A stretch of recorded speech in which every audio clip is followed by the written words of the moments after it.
Hello, Todd Ferguson from the Reason Files.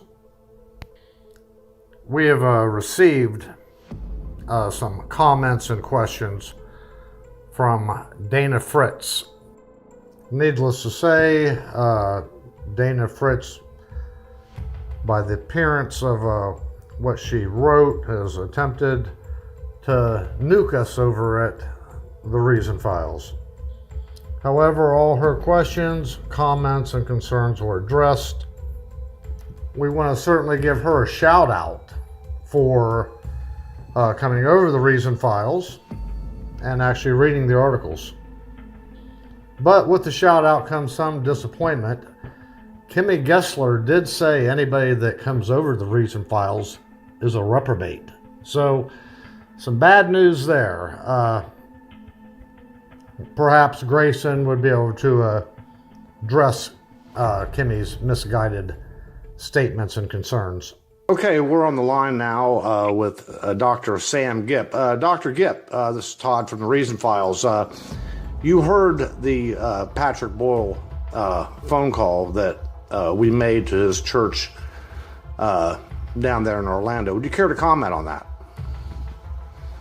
Oh, well, I've never met Boyle. He pastored at a church in Uricksville, Ohio that I preached at probably over a 20-year period. And he was slowly, bringing out the Anderson cult doctrine. And some folks challenged him in the church. And so he had 2 van loads of thugs come down and stand on the platform with him like they were going to, and basically, like gangsters. They intimidated the church. They were there like, you don't mess with this guy, which is not obviously independent. That's part of the cult. Right. We've identified several of the gentlemen there. One of the gentlemen is a gentleman by the name of Jeff Utzler, and he was there. And the gentleman that we talked to, Paul, are you familiar with him?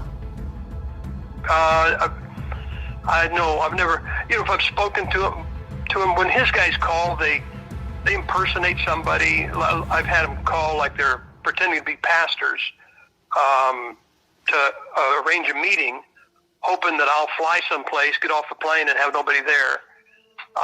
Or being trying to act sincere in some other area, and they seldom say, "This is my name." They usually don't. So if I'm talking to spoken to those guys, it only voice contact. They don't tell me who they are. Right. That's part of the harassing phone calls that you receive. That's correct. Mm-hmm. Okay. What we really found disturbing is when we called Patrick Boyle, and when we asked him if Kyle Chambers was a member or had been a member of that church, due to the fact that Mr. Chambers did plead guilty to lewd and lascivious acts against a child under 12 years old. Boyle was very evasive. Do you think that was an admission that Chambers was a member of that church, or currently is? Just your thoughts? Well, at the time of that call, I wouldn't doubt at all that he was a member, because Boyle said, we don't talk. He told you guys, we don't talk about our church business. Well, if this guy wasn't a member of his church, it wouldn't be church business. If he wasn't a member of his church, he'd have plainly told you, oh, that guy's no member here. He's attended once or twice, but he's not a member. So when he said, I'm not going to discuss church business, the guy had to be part of his church. Right. I'll tell you this one more. I had a meeting probably about 2 years ago in a church in Maryland, and this was after Tyler Baker had left, so he had another thug call, and that guy called that pastor and told him to cancel my meeting. And of course, the guy didn't, and so then Anderson himself called and basically told this guy, cancel Gipp or you'll be sorry. And so, he just told Anderson where to go. And so Anderson just had, one of his tactics is he has people who have never been to a church call or go on their webpage and say, this is a horrible church. So, he had all of his little zombies call that church and or not call it, contact, go on their internet webpage and tell how horrible church, what a horrible church was. They couldn't have found it if they were in the state of Maryland. They'd never found it. They'd never been there. Right. We've seen that was just one of the things he does.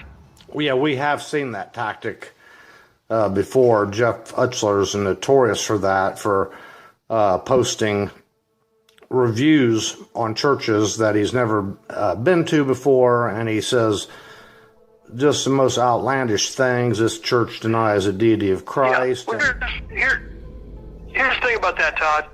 How can you do that and say, Jesus Christ wants this? He wants me to lie. He wants me to put false witness about a church I've never been to.